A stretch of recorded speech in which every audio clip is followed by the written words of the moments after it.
सपा से निष्कासित कौशाम्बी के चायल विधानसभा सीट से निर्वाचित विधायक पूजा पाल ने शुक्रवार को सर्किट हाउस में डिप्टी सीएम केशव प्रसाद मौर्य से मुलाकात की।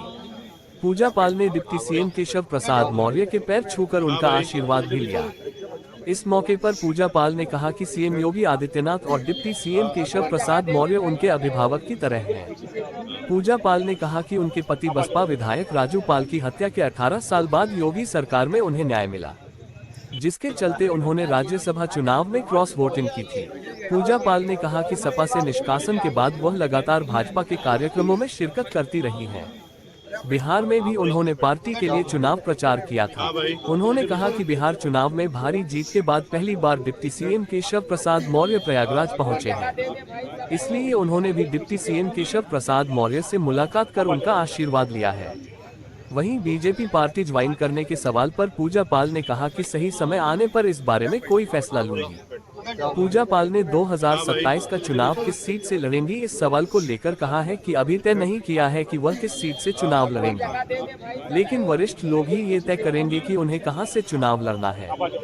फिलहाल पूजा पाल कौशाम्बी जिले की चायल विधानसभा सीट से विधायक हैं। उनका आशीर्वाद भी यहाँ पर लिया और लगातार बीजेपी के मंचों पर हैं। समाजवादी पार्टी के निकाले जाने या राज्यसभा में जब से आपने क्रॉस वोटिंग की थी उसके बाद से, तो अगला ठिकाना अब आपका बीजेपी होगा, इसको मान चुकी हैं?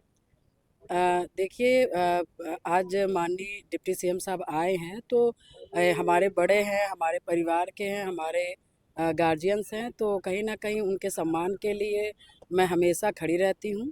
और उनका कहीं न कहीं बिहार के चुनाव के बाद उनका पहली बार इधर आगमन है, तो कहीं न कहीं जिस तरह से उनके सहयोग में और जिस तरह से उनको वहाँ लगाया गया और जिस तरह से बिहार का जो ऐतिहासिक जीत हुई है, तो कहीं न कहीं उससे सब गौरवान्वित हैं और इसी से सब क्या कहते हैं, हर्षोल्लास हैं।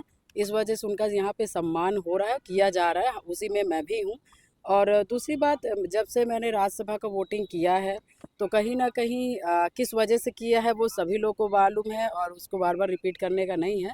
मगर जब से मैंने राज्यसभा में वोटिंग की है, तो हाँ, कहीं न कहीं केशव जी हैं और माननीय मुख्यमंत्री जी हैं, तो सभी लोगों का परिवार की तरह स्नेह और प्रेम मिलता है, तो मैं भी परिवार की तरह उनके साथ जुड़ी हूँ और जो मुझे आदेश होता है मैं करती हूँ। तो भाजपा कब ज्वाइन कर रही हैं? अब देखिए, वो अब तो नियम के अनुसार है, वो जब होगा तब होगा, मगर अभी मैं सिर्फ सेवा कर रही हूँ, काम कर रही हूँ, जो तो होगा। चुनाव कहाँ से लड़ेंगे फिर अब? तो शहर पश्चिमी होगा 27 में नहीं, या अभी कौशाम्बी ये रहेंगे ये चाहे? ये चीज़ तो हम लोग, ये तो मैं तय नहीं कर सकती ना, ये तो ऊपर के लोगों का है। मेरा बस ये है कि मैं जिस सोच के साथ आई थी वो सोच सबको पता है, तो उस सोच में मैं क्या तय कर सकती हूँ कि मैं कहाँ से लड़ूंगी और क्या करूंगी, तो इस पे नहीं, बस ये है कि हाँ, मेरा सम्मान हुआ और मेरे पाल समाज और मेरा कहीं ना कहीं जो 18 सालों की जो लड़ाई रही है, जिसमें हम लोग पीड़ित रहे हैं, जिसमें परेशान रहे हैं, भाजपा ने कहीं न कहीं हम लोगों को न्याय दिलाया है, तो उस नाते हम लोग खड़े हैं।